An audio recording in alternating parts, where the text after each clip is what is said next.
હવે જોઈએ સમાચારો વિગતવાર। ભરૂચ જિલ્લાનો ઔદ્યોગિક ગઢ એવા અંકલેશ્વરમાંથી વન વિભાગે વન્યજીવ તસ્કરીનો એક બહુ મોટો રેકેટ ઝડપી પાડ્યું છે। નેશનલ હાઈવે 48 પર નર્મદા ગેટ નજીકથી આશરે ₹65 લાખની કિંમતનો પ્રતિબંધિત એમ્બર ગ્રીસ એટલે કે વેલ માછલીની ઉલટીનો જથ્થો જપ્ત કરવામાં આવ્યો છે।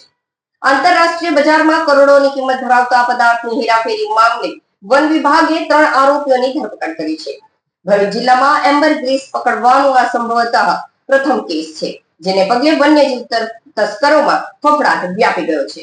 ભરૂચ જિલ્લાનો ઔદ્યોગિક ગઢ એવા અંકલેશ્વરમાંથી વન વિભાગે વન્યજીવ તસ્કરીનું એક બહુ મોટું રેકેટ ઝડપી પાડ્યું છે। નેશનલ હાઈવે 48 પર નર્મદા ગેટ નજીકથી આશરે ₹65 લાખની કિંમતનું પ્રતિબંધિત એમ્બેસર ગ્રીસ એટલે કે વેલ માછલીની ઉલટીનો જથ્થો જપ્ત કરવામાં આવ્યો છે। આંતરરાષ્ટ્રીય બજારમાં કરોડોની કિંમત ધરાવતા આ પદાર્થની હેરાફેરી મામલે વન વિભાગે 3 આરોપીઓની ધરપકડ કરી છે। ભરૂચ જિલ્લામાં એમ્બર ગ્રીસ પકડવાનો આ સંભવતઃ પ્રથમ કેસ છે, જેને પગલે વન્યજીવ તસ્કરોમાં ફફડાટ વ્યાપી ગયો છે।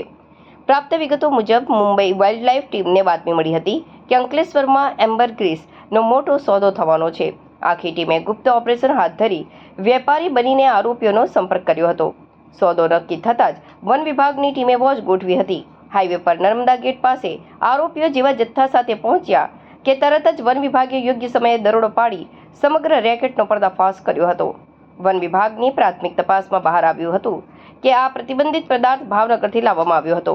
પોલીસે આ મામલે ચૌહાણ કમલ નટવરલાલ મુખ્ય આરોપી, સિંધા મહેન્દ્ર રમેશભાઈ આણંદ અને પટેલ હર્ષ ચંદ્રકાંત અંકલેશ્વરની ધરપકડ કરી હતી। તેમજ વન વિભાગે ₹65 લાખની કિંમતના એમ્બર ગ્રીસ ઉપરાંત ગુનામાં વપરાયેલી એક કાર અને એક બાઇક પણ જપ્ત કરી છે। આમ કુલ મળીને ₹66,70,000નો મુદ્દામાલ કબજે લેવામાં આવ્યો છે। આ અંગે વન વિભાગે જણાવ્યું હતું કે આરોપીઓ સામે વન્યજીવ સંરક્ષણ અધિનિયમ હેઠળ ગુનો નોંધી જેલ ભેગા કરાયા છે। આગામી દિવસોમાં ગેરકાયદેસર વેપારના નેટવર્ક સાથે જોડાયેલા અન્ય મોટા માથાઓના નામ પણ બહાર આવે તેવી પૂરેપૂરી શક્યતા છે।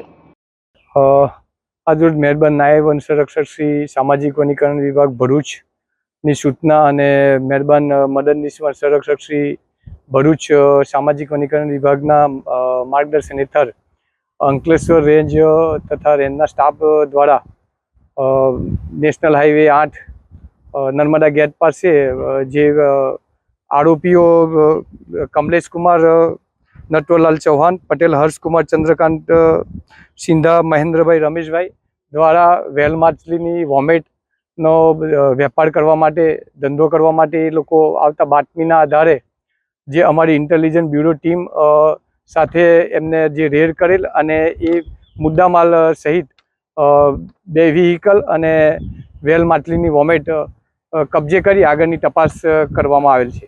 એમાં શું હતું સર, કઈ રીતે આખું રેકેટ પકડાયું? એમાં આખું રેકેટ એવું હતું કે અમારી ઇન્ટેલિજન્સ બ્યુરો ટીમ છે એ આખું એનું સર્વેલન્સ પર ચાલતા હોય છે અને આ લોકોના બધા બાતમીદારોથી મેસેજો મળતા હોય છે અને બાતમીદાર દ્વારા મેસેજ મળવા કે ભાઈ આ નર્મદા ગેટ હોટલ પાસે એક વેલ માછલીની વોમેટનું ત્યાં આગળ સોદો થવાનો છે, તો જેથી કરીને એને એ પ્રમાણે વ્યૂહરચના ગોઠવી અને ઇન્ટેલિજન્સ બ્યુરોની ટીમ દ્વારા રેડ કરવામાં આવેલ। ત્યાર પછી વન વિભાગને તેમના દ્વારા હેન્ડઓવર કરવામાં આવેલ છે। તો સર, આ જે વેલ માછલીની વોમેટ છે એનો ઉપયોગ શેમાં કરવામાં આવે? તો વેલ માછલીની વોમેટનો ઉપયોગ એ અલગ અલગ વસ્તુમાં કરવામાં આવે, મેડિકલ તરીકે કરવામાં આવે છે। દરેક ક્ષેત્રમાં અલગ અલગ કરતા હોય છે આ લોકો કામ। આ લોકો ઇન્ડિયામાં જ વેચતા હતા કે ઇન્ટરનેશનલ?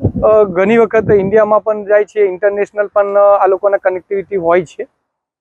અલગ અલગ જે પ્રમાણે એની કનેક્ટિવિટી હોય એ પ્રમાણે એ લોકો વેચતા હોય છે। પ્રાથમિક તપાસમાં શું બહાર આવ્યું છે? આ લોકો ક્યાં લઈ ગયા? પ્રાથમિક તપાસમાં એમ બહાર આવેલું છે કે આ લોકો ભાવનગરથી માલ લાવેલા હતા અને ત્યારબાદ આનંદના એને માલ લેવા માટે આવેલા હતા અને આગળ એ આનંદથી ક્યાં જવાનો તેની તપાસ આગળ ચાલુ છે।